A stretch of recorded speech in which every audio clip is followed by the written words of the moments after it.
Hi, Rama. It's week 18, day 2 of our Bible narrative reading plan. Today we are in Psalm 18 and 1 Samuel 18. Now, Psalm 18 is a lengthy psalm, but the inscription gives us the setting. It gives us the background. It tells us that David wrote this psalm to the Lord when the Lord delivered him from his enemies, including Saul. And so you might say, well, when did that happen? So far in 1 Samuel, David doesn't have any enemies. That begins here in 1 Samuel 18. So as you read Psalm 18, keep that in mind, and keep it in mind as we continue in the book of 1 Samuel. We're going to see that David develops lots of enemies. And so here in 1 Samuel 18, we pick up after the battle with Goliath. David has defeated Goliath because God has delivered him.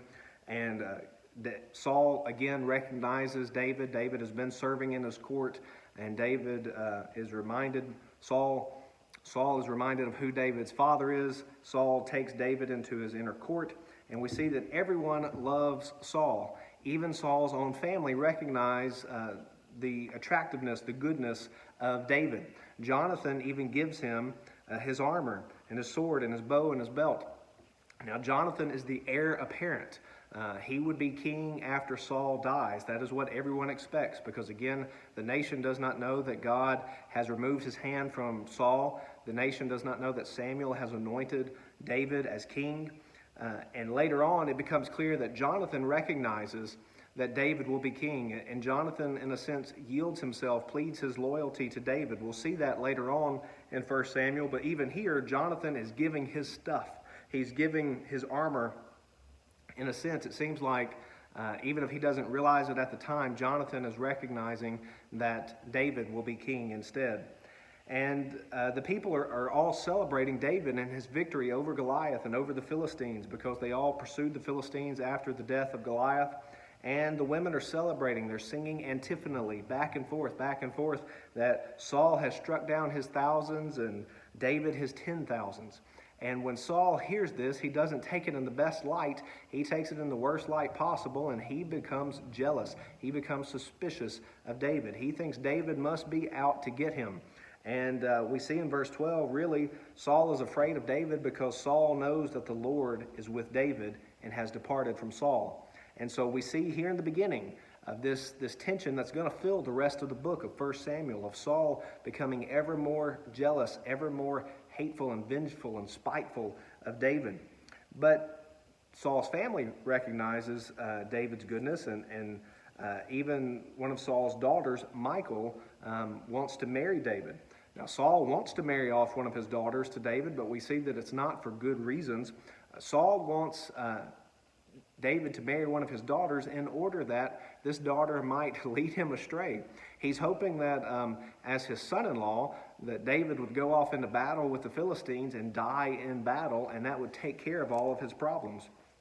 And when David says, oh, how could I be the son-in-law to a king? I'm just a lowly peasant. Well, then that gives Saul the excuse to marry off the first daughter. But then his second daughter, Michal, comes to him and says she wants to marry David. And so this pleases Saul. And again, he's thinking that maybe she'll be a snare for him, and maybe the hand of the Philistines will be against him. And David is still hesitant because he's a lowly peasant. He doesn't think he can't pay the bride price. And so Saul says, look, you don't have to pay an expensive bride price. All you have to do is go into battle and show your valor. And this is helpful to David because he doesn't have the money. He can go into battle. But again, Saul is hoping that David will die in battle. And no, he comes back with twice what Saul has requested. And so David continues to have success, more success than all the servants of Saul. The chapter ends, and it says that his name, David's name, was highly esteemed.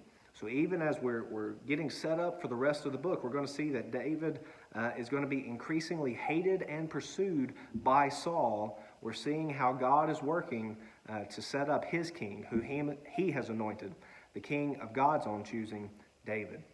Here's a summary of today's reading.